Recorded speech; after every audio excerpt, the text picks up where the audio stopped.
shqiptar, të fortë, të paprekshëm, të paarritshëm, që operon Viktor Odehej vendos pra që jeton një vend të privilegjuar. Por sovrani që ne komendojmë sot ishte drejtësisht ndryshe.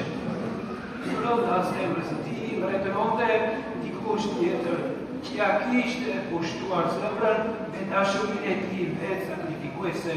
Ky është Isu Krishti. Në fronin e mbretërisë vetë, Johani paraqis një person që më tepër mendonte për popullin e tij se sa për privilegje që mundi ofronte pushteti pa kufi. Nuk e ka asnjë gjë për të ngurur dhe vetësuar poshtë një fronë sakrifice, për kushtimet e gatishmërie, për të qenë i vetë ofruar me shembullin e tij. Sytë e tij gjen për herë në qiell dhe vite. Në qiell, sepse atje mbretëron për herë mbreti mbretërve dhe në tokë aty ku e qiste grija e tij, të cilën mbreti qiellit ja kishte besuar. Zoti në Ungjil thotë, ashtu le të ndriçojë drita juaj përpara njerëzve. Sot, më tepër se sa kur njerëzimit, çdo krijese që po bën udhëtimin e saj toksor, i nevojiten shembuj të tillë. Shënjani që një pemë e cila dha fryte, të cilat qenë jo të pakta, pavarësisht realitetit të kohës, kur mbretëri qëndronin për herë të armatosur, tek Johani i Sovran shfaqet një shpirt i butë. Lumë zemër butën, sepse ata do të ta shikojnë Leon, thot Zoti tek lumurimet në majë. Butësia është një lule i qenë në zemër njeriu të urtë, në thot Shën Joan Gojardi. Pra, një kulor e një njeriu dhe një tërheje do t'i shkonte për shtatë në ditët e sotme.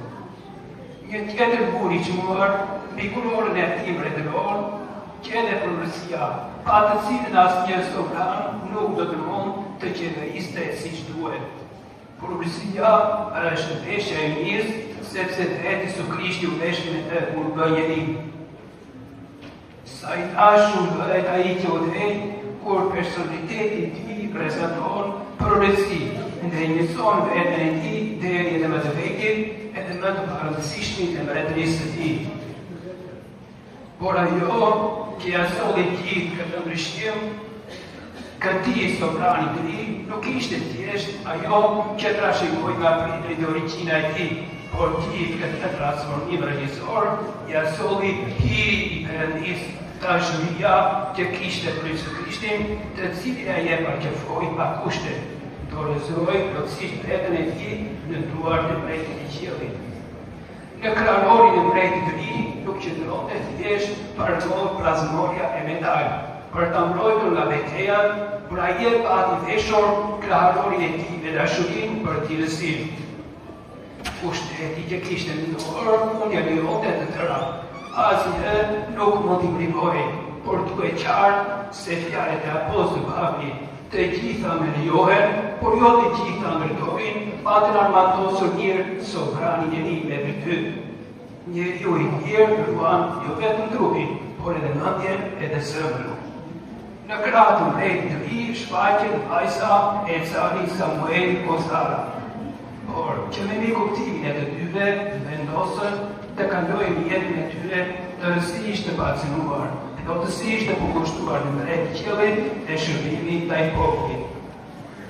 Sovrani i shenjtë dëshironte që njerëzit, të cilët i që besuar nga Perëndia, të mos jetonin errësirë pa dritën e durisë të qiellit.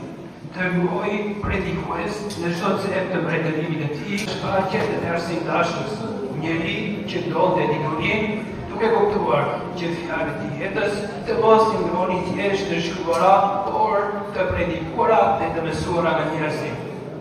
Ashtu si vleta mbledh nga lulet, kështu edhe njeriu i urtë mbledh dobi nga librat, thotë shërbasini i madh. Çfarë fitim të madh ka njeriu kur dashnon botën e librit? Ajo e fisnikëron, e urtëson, e paqëson, e armatos me hijeshinë e fjalës e të oratorisë. Dhe atëherë çdo gjë që del nga goja e njeriut bëhet burim gëzimi dhe mirësie. si një atlet I Krishtit shëjti do të përmbahej edhe me sfidat e kohës së tij. Të gjitha këto virtyte do të kërkoni jo pa shkaktuar rreziqi, smir dhe urrejtje. Sigudo të përreth mbretërisë së tij u shfaqin rreziqet e banuara, por shenjti qartëmatosor me shenjën e kryqit të Jezu Krishtit, të lutjes, kreshtimit dhe përësisht. Ishte I përgatitur t'i vëndë mballë dhe burërit dhe fisnikëri. Fjalët e apostëve Pavlit ishin vendosur thellë në qenin e tij. Për sa më përket mua, larg qoftë që të mburem një tjetër veçse me kryqin e Zotit tonë Jezu Krisht. Vëllezër dhe motra në Krishtin, rrugëtimi jonë në besim nuk kalon pa vëllëmëror.